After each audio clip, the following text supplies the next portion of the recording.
Voilà, alors première petite leçon, c'est sur la rue. Alors, je vais prendre un exemple qui, je pense, nous touche beaucoup, ce qui se passe au Japon actuellement, et notamment à Fukushima et dans les environs. La première chose qui a été faite quand, au sortir du tsunami, c'est de déblayer les décombres et surtout de faire des rues pour aller désenclaver les zones qui étaient justement encombrées par le tsunami. Donc on s'aperçoit que construire une rue, c'est presque un geste primordial. C'est presque, avant de pouvoir prodiguer le premier soin à quelqu'un, il faut pouvoir accéder chez lui ou accéder à son corps.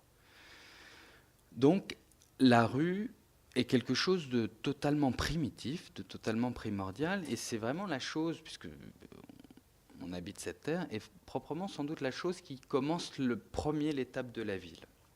Si on veut à un moment donné acquérir un lopin de terre, si on veut pouvoir le faire fructifier, il faut évidemment à un moment donné pouvoir y accéder.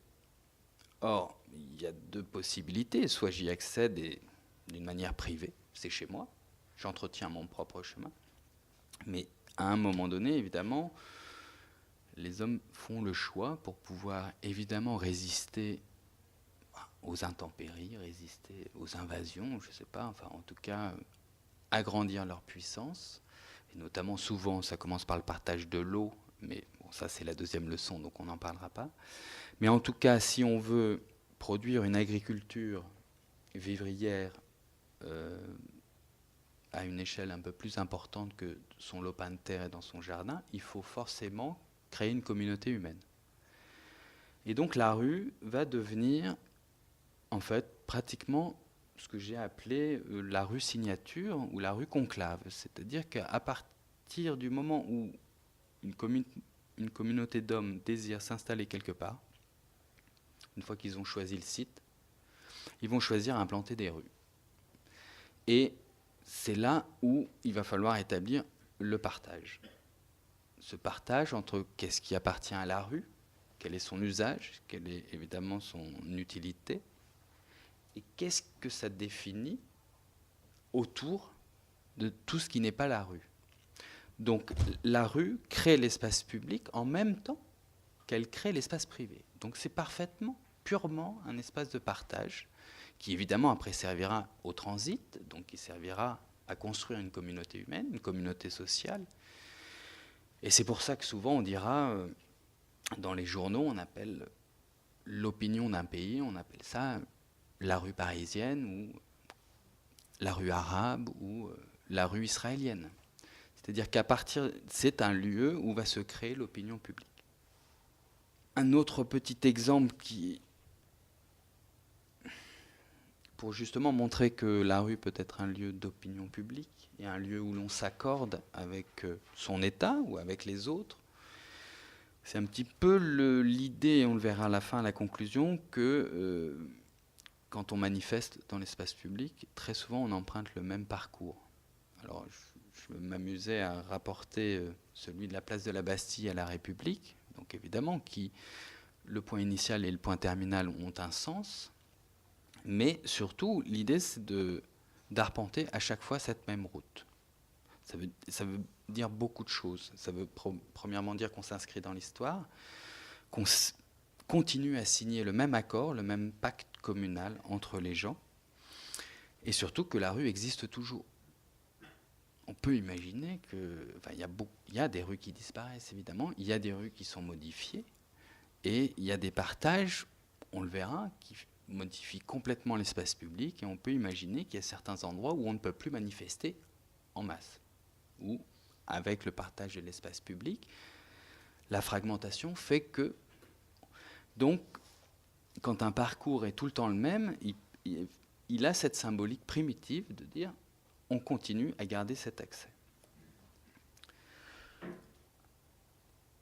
Voilà, donc ça c'est vraiment l'idée fondatrice de ce partage de la rue qui est le partage du pacte communal.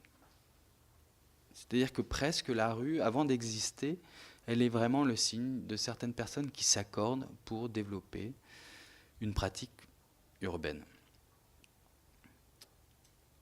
La deuxième étape, c'est que pour implanter une rue, une fois qu'on a choisi qu'on allait faire une rue, il faut trouver un tracé. Il faut la faire passer quelque part, et donc elle va suivre une géographie. La géographie, c'est quoi? C'est un grand mot, un bon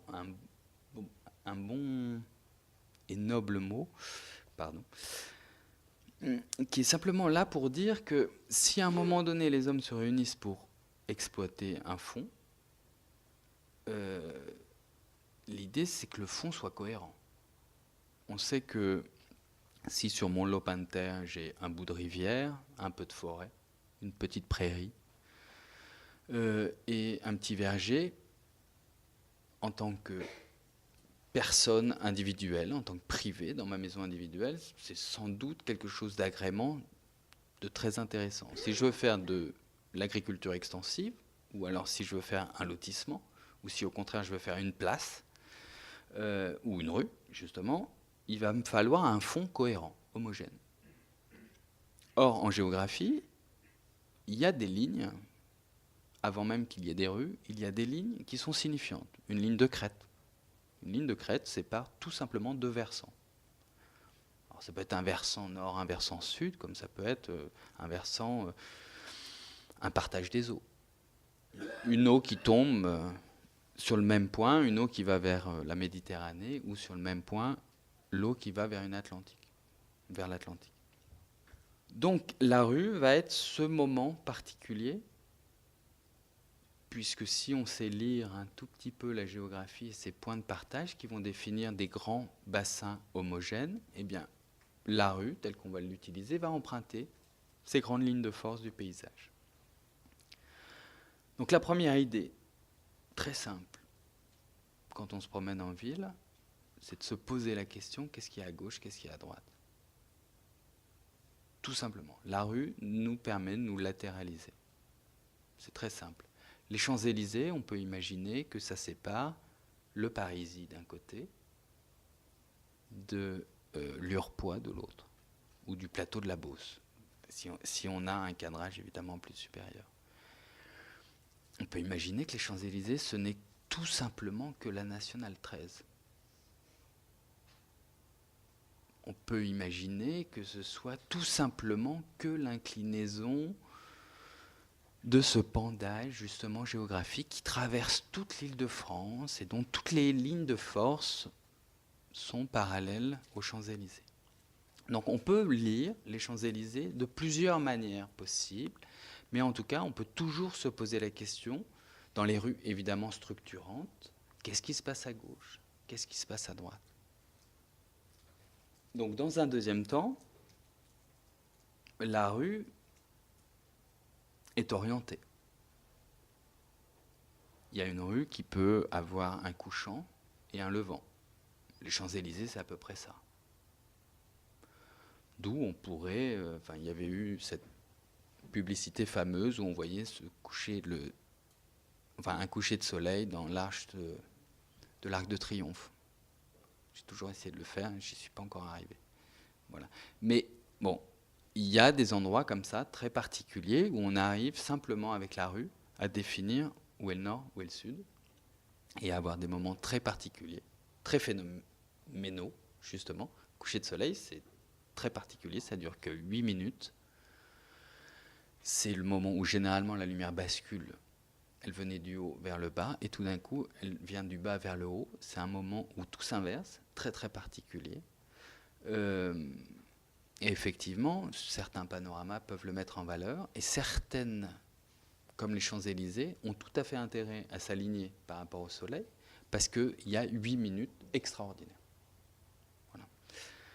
Donc, dans un deuxième temps, la rue, puisque une fois qu'on a suivi cette géographie, qu'on a réussi à accéder à un fond, il faut le rendre pérenne, et on utilise un petit peu cette orientation qu'on a toujours faite. Les premiers, c'est sans doute les Romains, voire avant. Enfin, depuis qu'on enterre nos morts, on s'oriente. Généralement, simplement pour lui donner une direction. généralement soit de sa naissance, soit d'un espoir possible vers un autre monde. Mais il n'y a pas que ça. Quand on imagine je vous ai dit que on pouvait voir les Champs-Élysées comme la nationale 13, il existe une nationale qui s'appelle la nationale 7, qui quand elle traverse Paris ne s'appelle plus la nationale 7, enfin qui est repoussée. Mais cette nationale 7, elle relie Marseille. Or, elle passe dans des endroits, elle passe une limite, notamment la limite des vignes, la limite haute du vignoble en France. Enfin, non, pas des vignes, pardon, de l'olivier. Vous savez que la France est traversée par deux grandes lignes très importantes. Enfin, c'est la limite nord de l'olivier et la limite nord des vignes. Bon, il se trouve que Paris est entre les deux. Et donc la nationale 7 permet de relier un bassin de vignoble à un bassin où on peut cultiver l'olivier. Or, la ligne de crête, telle que je la définissais tout à l'heure, il y a une ligne de crête de l'olivier et il y a une ligne de crête de la vigne. Et les rues sont là aussi pour relier des territoires à grande échelle. Des villes à villes, mais en même temps des grands terroirs. Donc la rue, évidemment, devient route une fois qu'elle quitte les villes. Voilà. Donc d'abord, se poser la question, évidemment, qu'est-ce qui se passe à droite et à gauche, mais donc qu'est-ce qui se passe devant et derrière. Voilà. Et la troisième étape dans une rue, c'est qu'à partir du moment où on a défini une rue peut-être est-ouest et une rue nord-sud, ça veut dire qu'il y a un croisement. Souvent, ce croisement définit un centre. Et souvent, ce centre définit justement le pacte communal. Et donc, on vient mettre les ouvrages de la commune. Que ce soit évidemment la mairie, que ce soit la Grand Place, que ce soit le marché, que ce soit l'église, ou que ce soit le bureau de la perception. Et puis, petit à petit, on affecte les zones autour de ce carrefour de certains usages et fonctions. Il y a un centre et une périphérie. Il y a donc à un moment donné une densité qui est en train de se créer au carrefour, une importance capitale, le centre, et qui va être à égale distance de sa périphérie. Si c'est un cercle, on va dire que c'est à égale distance de sa périphérie. Donc vous imaginez bien que ce point, il est vu par toute la périphérie, et réciproquement, la périphérie le voit, et lui, en un seul point, il voit tout.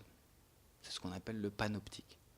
Donc on se dit qu'à cet endroit-là, si on vient mettre un point haut, le point le plus haut de la ville, ça va être un espace, je vais utiliser un terme vulgaire peut-être, mais un espace publicitaire hors pair.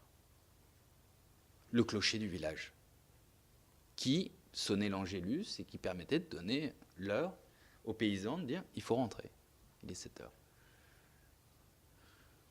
Donc ce point, il doit être suffisamment haut pour irriguer l'ensemble de ces terres. Donc, tout d'un coup, il se crée une pression foncière, et donc les rues montent. En tout cas, les constructions montent. Chacun cherchant à avoir son cadrage un peu particulier dans le ciel. Alors, je vous invite à regarder, dans Paris, il y a des endroits, Paris, la métropole, le Grand Paris, ou même l'Île-de-France. Évidemment, il y a des cônes de vision. Il y a des forts, par exemple. Et ces forts qui ont été construits au XIXe siècle, ils doivent encore, aujourd'hui, se voir en vis-à-vis. Et donc, il y a des cônes de vue qui sont préservés. Et d'autres, non. Et on ne s'en rend pas compte. Mais en fait, une fois qu'on s'en aperçoit, on s'aperçoit qu'il y a des cadrages très particuliers dans Paris qui sont préservés.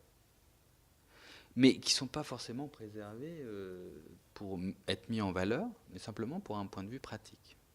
On peut prendre l'exemple évidemment de la Tour Eiffel, puisque c'est quand même le monument le plus haut de Paris, et qui permet évidemment à 300 mètres de voir très très loin. On peut prendre un exemple, quand vous êtes sur le bord de la plage, l'horizon est à 4,5 km. Si vous êtes un homme normalement constitué ou une femme, dépassant pas 2 mètres. Quand vous arrivez en haut d'une tour de 100 mètres, vous voyez jusqu'à 35 km.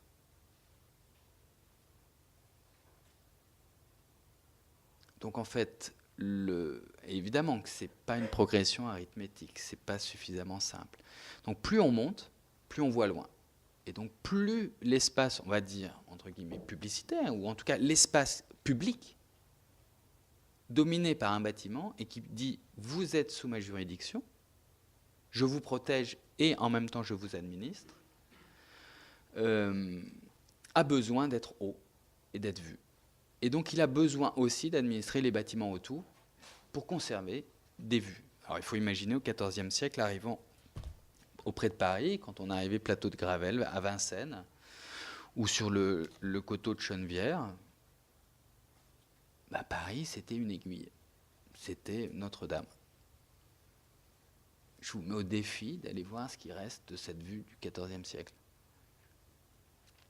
Et là ça devient très intéressant comme phénomène. Allez voir quel est le bâtiment que l'on voit. Alors, évidemment, tout le monde peut dire ça sera la Tour Eiffel. Moi, je peux vous dire, la Tour Eiffel, vous la voyez, elle fera 1 cm de haut. Donc c'est une aiguille dans une botte de foin. Donc ça peut être intéressant de se poser la question, qu'est-ce que l'on voit? Donc qui a autorité sur cette Île-de-France-là?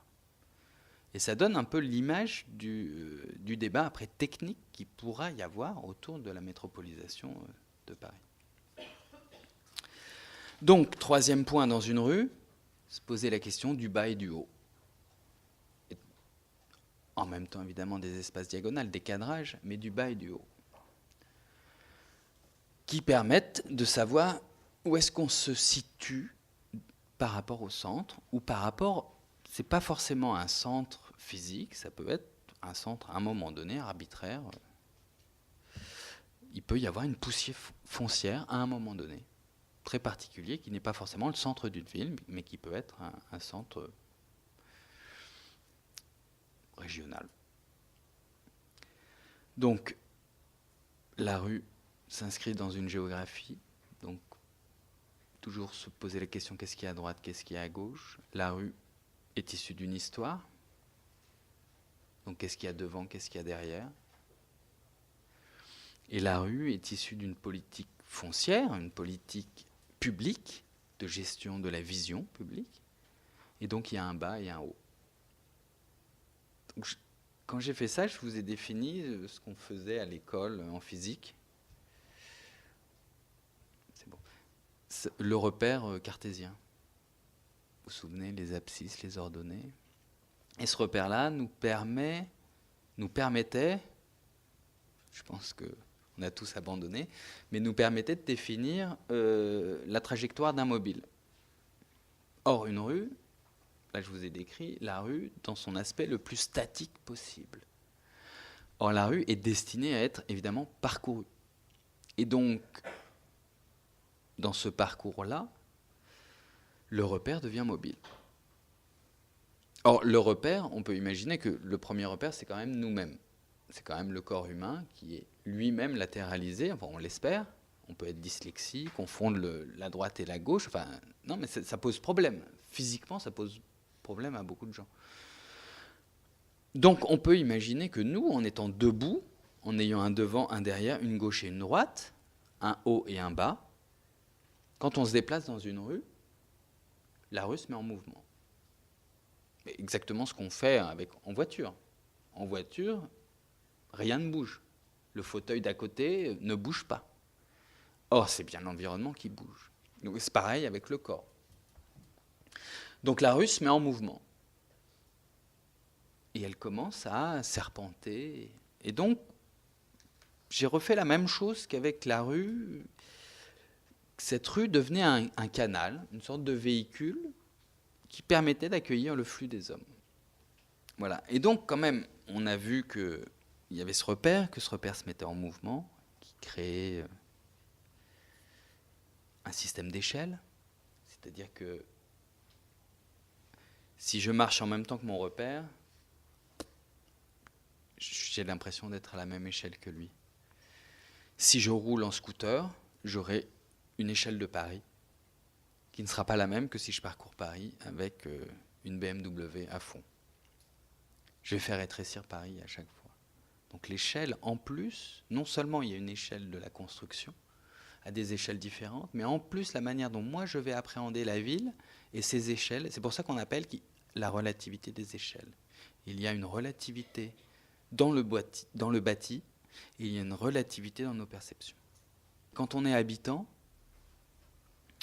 on voit sa ville avec une distorsion d'échelle. Parce qu'on le voit à travers sa fenêtre. Et généralement, sa fenêtre est stable.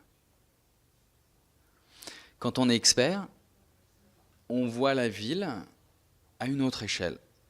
Et généralement qui est mobile, parce que généralement, on intervient sur plusieurs sites. Et donc, à un moment donné, qui a raison ? On ne peut pas dire que l'un et l'autre ont tort, et ni l'un et l'autre ont raison. Il faut s'accorder sur une échelle donnée, à un moment donné. Faire un choix, partager.